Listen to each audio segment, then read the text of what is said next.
Now I want to talk about the survey itself. Can you explain to us how it was conducted, how many people were surveyed, and how the data was organized into this very easy to read document?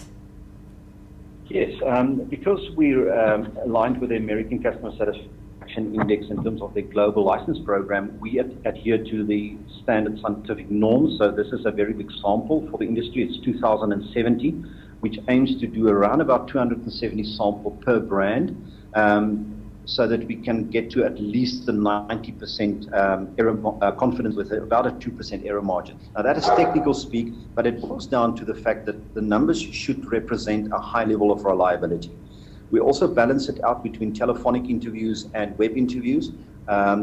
We do see a decline in web interviews just because of fraud and everything, and people are reluctant to just answer any unsolicited mail.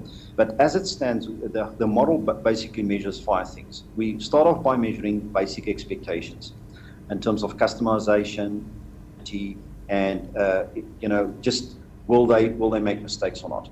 Then we measure the perceived quality, whether they actually keep those promises. And then we move on to perceived value. The price you pay relative to the quality, and the quality that you get relative to the price you pay. Those are the 3 input pillars to customer satisfaction. And then there's 2 outcome variables. One is customer complaints, and obviously the related one, which would be customer efficiency of handling customer problems. And the ultimate one is all about loyalty, whether consumers are indicating that they will stay and even buy more from those respective brands that we've included. Now I have to ask you, are the customers' expectations too high, do you think? This is the interesting thing about modern customer experiences, that customer expectations are actually exceptionally high. To give you an indication, for this industry, the average expectation is out of 100 is 80.1. Now, that is really, really high. So it means that customers really want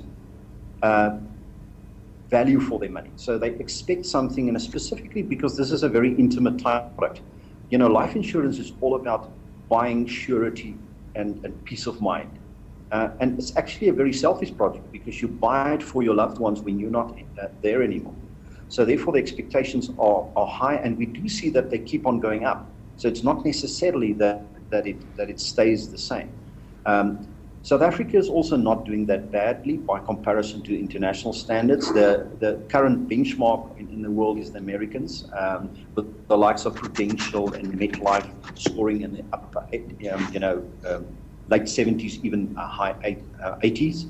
And South Africa compares well with a 75.8, which is about a third place internationally with all the different countries, about 20 countries. That's where this is measured.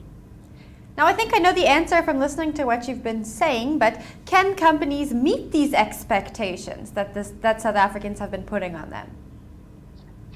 Yes. In our measure, we found that the companies that are leading and are doing well, good in the overall measure, to quote you, give an example, is that Sun scores an 81 perceived quality versus their 80-odd expectations. So they do meet and slightly exceed that.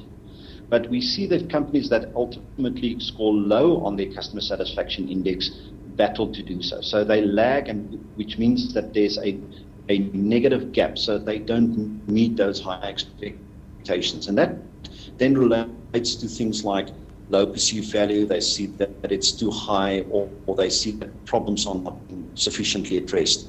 As we said earlier, those are typically the things that actually would make customers feel that their expectations are not met. Now, Momentum Life was one of the only brands to see an increase in customer satisfaction. What does this mean for that brand?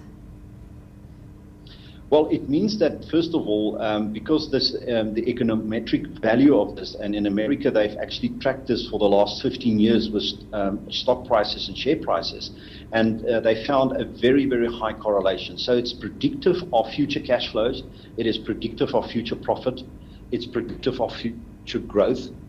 And that means that the basic notion, it's almost logical to conclude that satisfied customers, first of all, will stay. Satisfied customers tell others, and satisfied customers buy more. And all those 3 translate to better economic progress in future years. Now, how many South Africans are actually signing up for life insurance? Do you have that number on hand? I don't, but from previous work, we do see that the life industry has many times expressed their concern about a low saving propensity, specifically when it comes to life insurance and making provision for that. And to a large degree, some of the lower entry-level markets are predominantly looking at things like funeral policies and things like that, and not really going into life cover for their loved ones to that degree, because it is expensive. I think as we progress, people are starting to get more educated, and we see a growth in the lower end of the market with regards to life product. Now, how do you choose a good life insurance plan that's going to suit your needs?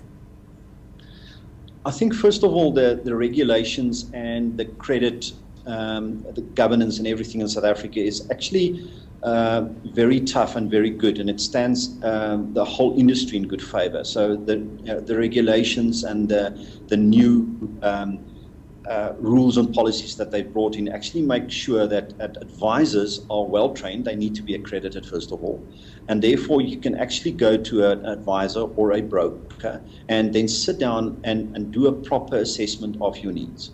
Nowadays, that's even available online, which means that more and more direct sales are happening where people assess themselves and they go through a financial planning process.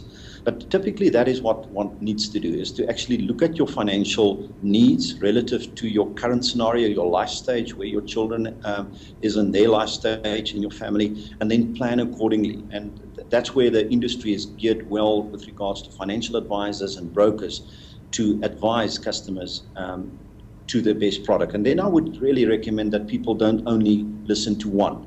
Do a little bit of shopping around, compare, and see what are the benefits and the pros and cons, comparing different products that's available in the market. Now, I have to ask you, we spoke about Momentum Life seeing a huge increase. I want to talk about Discovery Life and Liberty Life just a little bit more. They saw big decreases. Now, we spoke about not delivering on promises being one reason why they would see a decrease, but can you talk us through some of those other factors?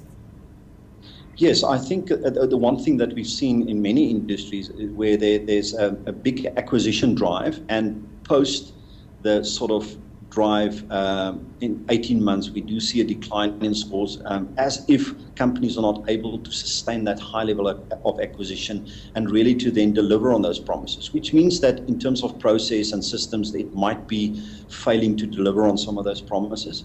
And we do see some of them also then starting to realize, but this is quite a bigger expense, and we do see complaints about perceived value. So maybe the surprises are not really truly understanding what you pay for.